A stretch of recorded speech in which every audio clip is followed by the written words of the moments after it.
In this video today, we'll be looking at how to apply a Gaussian blur effect to any of your images or composition inside of Affinity.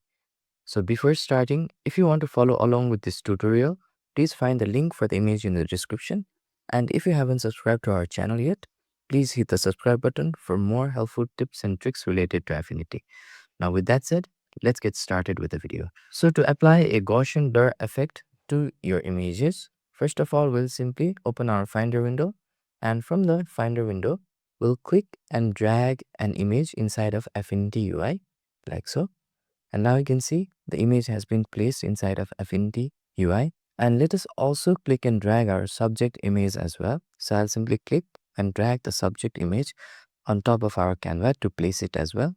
Now I'll simply close or toggle the visibility option in order to hide the subject from our layers panel by using the toggle visibility icon. And next, I'll make a copy of our background layer. So I'll simply select the background layer inside of our layers panel and then use the shortcut key of Command plus J or Control plus J if you're using Windows. Now I'll rename the copy of the background layer. So I'll rename our background layer to blur 1, and I'll again rename our background layer, which was the original background layer, to blur 2. And after renaming it, now let us go ahead and then toggle the visibility of our subject layer again.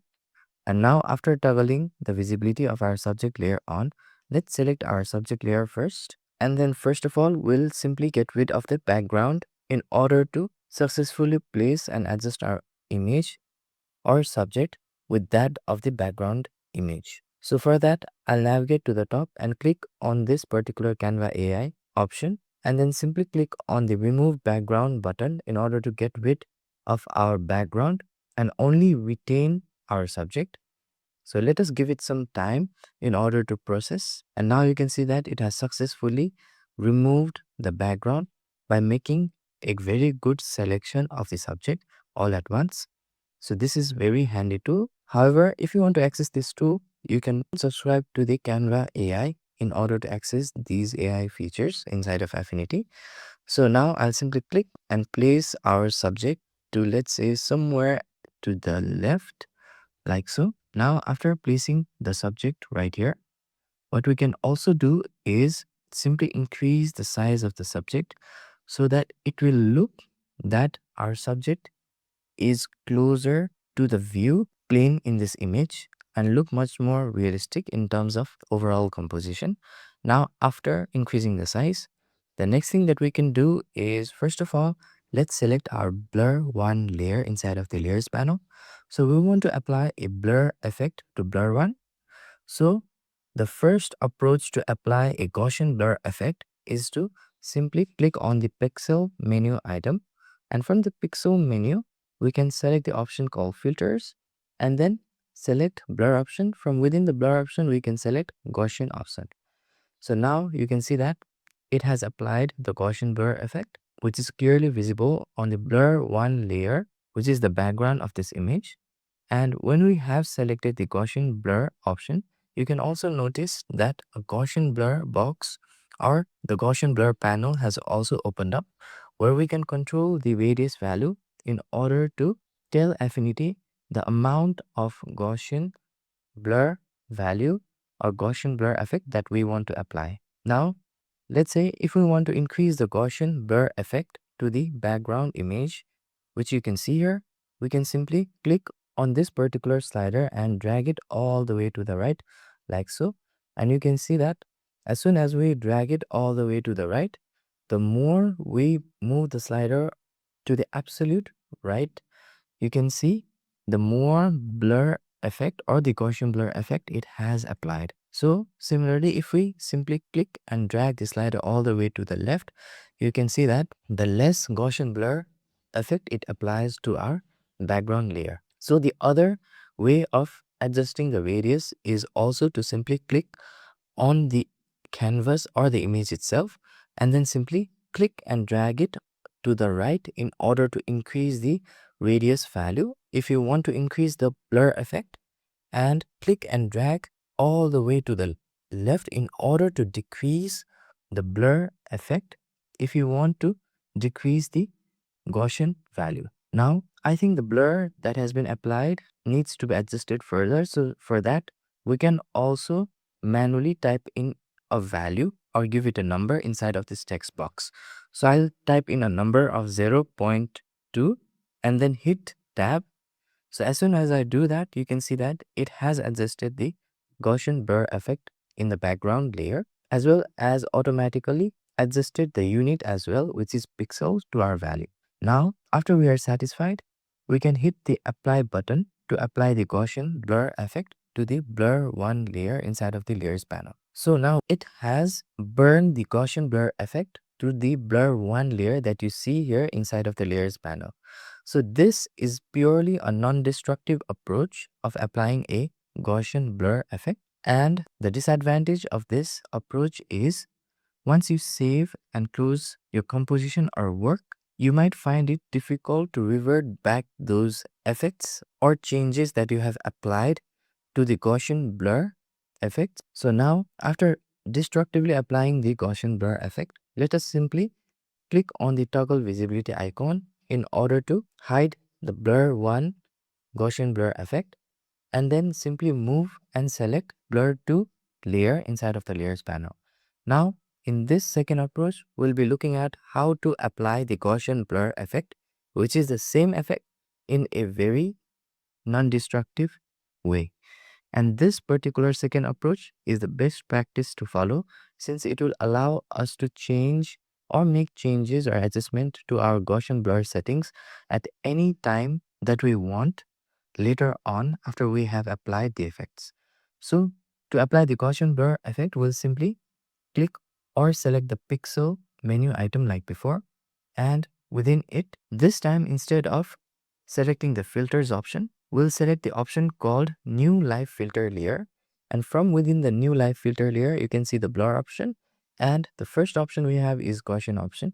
Let's select on the Gaussian option, and as soon as we select on the Gaussian option, unlike before or in contrast to before, you can see that a new Gaussian blur effect has been applied as an independent layer, which you can see with this particular Gaussian blur layer that is clipped inside of the blur 2 layer. So in simple words, the new Gaussian blur layer that has been added and clipped inside of blur 2 layer indicates that we can come back and adjust the values of Gaussian blur layer whenever we want later in the process. So now, similar to before, you can also notice that a live Gaussian blur box has also been popped up with the similar settings as before. Now, let us increase the Gaussian blur or the radius value inside of the background. So for that, I'll click on this particular slider and then simply click and drag it slowly to the right like so. So I think a value of 0.2 pixels is fine, which makes the background much more softer and adds focus to the subject inside of our composition. Now, after setting the value of radius to 0.2 pixels, we can clearly go ahead and hit the close button to live Gaussian blur box to commit.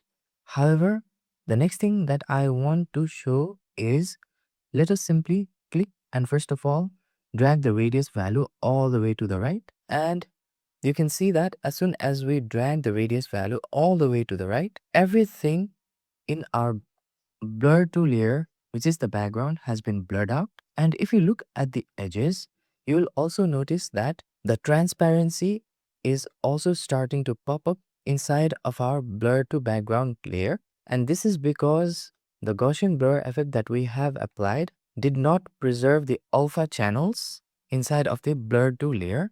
So in order to preserve the alpha channel and bring back the details from our blur 2 layer when applying this live Gaussian blur effect, we can simply check the preserve alpha checkbox in order to bring back those details. So in order to be on the safe side, you can always check the preserve alpha checkbox to retain those details back. Now, similar to before, we can simply click on the radius slider and then drag it to the left slowly like so in order to add in the values of maybe 0.2 pixels in order to give the subtle Gaussian blur effect to our background. And now let us close the live Gaussian blur box in order to commit and apply our Gaussian blur effect. So this was the before and this is the after. Now the next thing that we can also do is we can also add a mask to this particular Gaussian blur layer, since the Gaussian blur that we have applied non-destructively has been applied as a new layer all by itself inside of the layers panel. So to add a mask, we can either select the mask icon right here beneath the layers panel, or we can simply select a brush tool and then brush over the canvas in order to add and apply a new mask. So for that, I'll first of all decrease the size of the brush. So I'm using the less bracket key in order to decrease the size of the brush. So if you are using the Windows machine, you can also use the less bracket key similarly to decrease the size of the brush. And now by actively selecting the Gaussian blur layer, let us simply brush in our composition like so. And the next thing to be careful here is the brush type you have selected. So make sure in the brushes panel, you have currently select a soft round brush. So you can select a soft round brush, and after selecting a soft round brush, we can navigate back and select the layers panel. And then by selecting the newly added layer mask inside of our Gaussian blur layer, we can similarly brush again at the edges like so in order to get rid of those Gaussian blur effect like so. And you can see here, it is slowly adding those brush effects in the mask areas like so in order to apply those gradual transition of the blur effect in the background. So the next thing that we can also do is, if you find the brush that we have recently applied in our mask harsher, we can select the mask and navigate to the top and click on the pixel and then select the option of filters. And from within the filter option, we can again select the blur option and then select the Gaussian option to apply the Gaussian blur effect for the brush that we have recently applied within the mask. So let us simply click and drag the radius like so. And I think we should find a good value.